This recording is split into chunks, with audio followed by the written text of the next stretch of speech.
We go back to Seattle right now to the Bassett broadcast booth. Baseball Hall of Famer Jim Palmer there. And Jim, let's talk a little bit about Baldo. It looked like he was started off pretty well, but then obviously a little bit later on it was not so well. Tell us what you saw from Baldo today. Well, it's just the little things. You know, I think the obvious thing, obviously, at 0-2 fastball in the middle of the plate to Seth Smith, who had a tremendous series. He looked like George Brett, except he's wearing the wrong number. He's wearing number 7, and Brett used to wear number 5. But a leadoff walk, and then he got unlucky with a looper. Then they don't know who's covering third. He thinks there's going to be a play at third base, and then 0-2, he tries to sneak a fastball by him, and that wasn't going to happen. I mean, Smith had some great at-bats, got great pitches to hit. So, again, Seager off Gosman hit an 0-2 pitch. Just one of those series. The good news is we're getting out of here because they really played well. And, they had some great at-bats.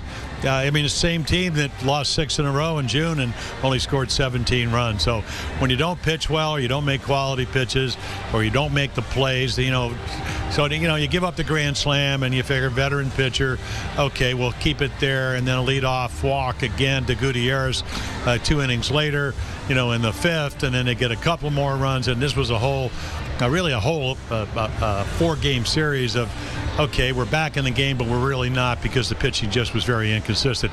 Anytime you play 6 games out here on the West Coast and you give up 44 runs, you're not pitching the way you want to. And, down in San Diego it worked because the Orioles put, 23 runs on the board in 2 games.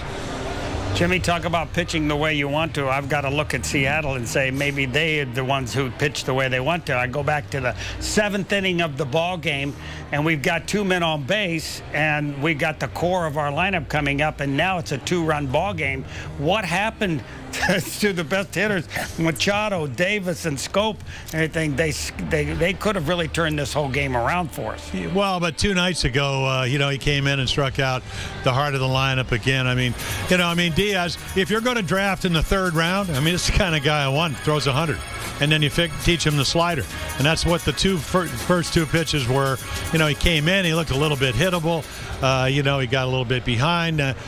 Kim, as he always does, put a 2-strike ball into play, hit a high chopper in the left field. Nobody was playing there.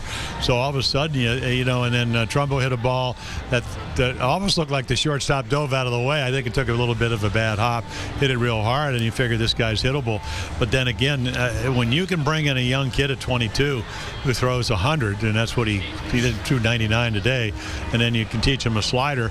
They brought him up the right way, starter, and then moved him into the bullpen. So again, he got some big outs in this series. Again, a 3rd-round guy out of Puerto Rico. When you're drafting, this is the type of guys you're looking for. Just power arm, and you'll hopefully be able to make a pitcher out of him. But again, let's get out of Seattle. Let's take a look at Mount Rainier and wave goodbye because they just outplayed the heck of the Orioles at this 4-game series. Next stop, Chavez Ravine for Jim Palmer, and we'll be talking to you there when you get to Los Angeles tomorrow. It's a home of Rick Dempsey, 88 world champs. No doubt about that. Jim, we'll see you tomorrow night. Jim Palmer, Baseball Hall of Famer.